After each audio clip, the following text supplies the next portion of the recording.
Hey, it's Dino the Realtor. I'm coming to you with a little bit of a barbershop version of my real estate show this week. We're going to go in and talk to one of my clients. He's an investor in Baltimore City. He's had a lot of success in the area as far as buying houses and being able to renovate them. We're here at his barbershop here in Reisterstown, Maryland, and I'm looking forward to talking to him about how he's having some success and how he's able to turn these properties into profit, and also maybe some of the pitfalls that he sees during the process. Let's go in. So we're out here at the Elite Barbershop out here in Reisterstown, Maryland. I have a great barber that happens to be one of my best clients over here. His name's Jimmy. Good looking guy over there, as you can see, getting ready to chop my hair up a little bit. But I wanted to bring you here to the barbershop, have a little bit of a barbershop talk about what's going on out there, how he's able to pick up some of these investment properties. Jimmy's been very good over the past couple years of finding things and going in and renovating them, doing it right, and selling them at a good price, and in a lot of cases, renting these things out too. So he knows what he's looking for, but I just wanted to bring you into a little bit of this client experience, because all we think about when we think about buying and selling a lot of the time is homes, somebody's residence, somebody's house that they're buying for them. We also think about sellers selling their homes. But what we're not always talking about is investors. There are a lot of investors out here that are looking to pick up rentals, looking to pick up houses at a good price, and looking to flip them and sell them at a good price. And there is a lot of opportunity out there. Some of the things that we've seen out there are sold at very low prices at auctions and things like that. And you can go in there and find a great deal, put some work into the property, and then sell it for a good amount of money. Is it just as easy as that? Or are there a lot of things that pop up that make that a very difficult process? Jimmy, the things pop up. The things pop up that make it tough. Nah, you don't ever see problems in the foundation or water in the basement. Do you see problems with roofs and things like that in these houses? The thing is, when you have a budget, right? You have a budget for yourself that you're thinking, all right, here's how much I'm going to spend. When the first couple that you bought, did you spend more or less than you thought you were going to spend? You spent less. So you gauged it properly. Now, how do you do that? I'm going to tell you how Jimmy does some of that. Jimmy brings guys directly to the showings. He brings guys in the construction business that know exactly what the cost is going to be to fix these houses up. And I know you know that you're never willing to offer more for a house than what it's worth. The money's made when you buy the house and get it at the right price. Jimmy, just about one day ago, we were in an auction for a beautiful house down in Baltimore City, right? But we had a number. We knew what our number was on that property. And unfortunately, the bids went about what? About $75,000 higher than what we were willing to offer on that thing. This property, somebody bought that house and is not going to be able to make real money on it because they offered too much. But Jimmy right here, he was conservative, right? He said no. Why? Why is that, Jimmy? It just wasn't your budget. How much do you think you would have to spend in that place to fix it? What was the number you thought it would have taken to fix that house? $80,000 on top of the purchase price. I think somebody swept it for like $268,000 yesterday. They just spent too much money. And Jimmy knows they spent too much money. That's why he's always having me search for houses all over the place in Baltimore City to try to find the right deal. We're going to be dropping our kids off to school first thing in the morning and going to check out another one here in Baltimore City. So it's just constant action trying to find the right place. So yesterday I came up on a property that just hit the market that was a great investment opportunity here for any of my investor clients. And I wanted to bring it to Jimmy, but it looks like there was an offer that was put on that house just last night. And that one was a property that has 8 bedrooms. It's a 4-unit property, and that's why it's kind of appealing, because I know, Jimmy, you like to make sure that you turn some of these things into rentals where it makes sense. And a property like that was a 4-unit property. But we still have the opportunity to perhaps make a better offer than what's already out there.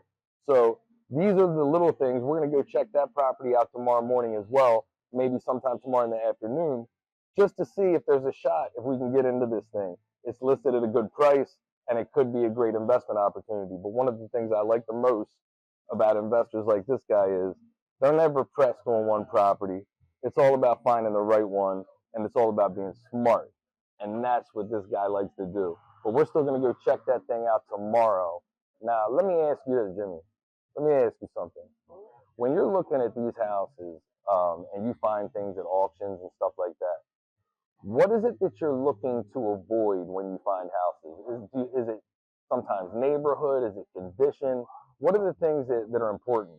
The condition of the house, on the foundation, I make sure that all the floors, the walls are in good condition, so I don't have to spend a lot of money to fix it. So you're worried more about the condition because the more money you have to spend, the less money you're going to be able to make in the end for everything. Okay. What are some of the areas that you like the most here in Baltimore? Maybe like Highland Town, Middle River, Dundalk. So Highlandtown, Middle River, Dundalk. These are some of the places that we like to check out. I know tomorrow we're going in Baltimore City, and there can be some good opportunities out there. But Baltimore County is great too. There are definitely a lot of nice things out there, things we can find at auction and stuff like that. So, there are opportunities everywhere. I just wanted to get your general feeling on, what's important, what makes a good property, and in the end, what makes you decide between whether you want to keep a property or rent it? The price of the house, If they can get a good deal, they can make some money, I sell it. If not, I keep it to rent it. See, that's pretty practical. It's all about how much you can make with it, what the deal looks like for you, and ultimately, when you own these properties and you rent them, you still hold them homes, and you can sell them at any time and get your profit out of them. So I love the way you're building a rental business right now with how you're doing it. I think it's fantastic. You don't see many people hitting it up like that. So, other than that, I just want to know, like, as far as being a barber out here, having a barber shop, right? What's this like? Because I know every day you guys are hopping with tons of business. You're trying to balance your real estate stuff every day and do this. How many guys do you have working here at this shop? 14 people working. What does it look like on a typical Friday here? A lot of people. Because they know you get the best haircut over here. I'm lucky. So now you see the magic that Jimmy does with the razor blade. Unbelievable, but I'm not done. I gotta ask you a couple more quick things real fast. Because I got questions, because this video is basically being made for people that are thinking about investing. I know I always talk to people about home buying and things like that, but you're a little bit of an expert in my opinion with what you're doing. You've been doing well with it. But I really just want to know, like, it takes a lot of guts to go out there and actually do it. And you actually go out there and do it. A lot of the time that you find success, it's with the auctions. What are some of the things that you like about the auctions? Because I know what you don't like about them. I know you don't like that 10% that they charge. They charge that upfront 10% fee. The one that we put a bid on yesterday was only 6%, but they literally try to hit you with this massive fee every single time. But with the auctions, why do you like looking for them auction properties? I know it's something it's easy if you find the auction, But like I don't know, but like I like auction better than go and make an offer, Yeah, I mean, sometimes we can always get in to see them.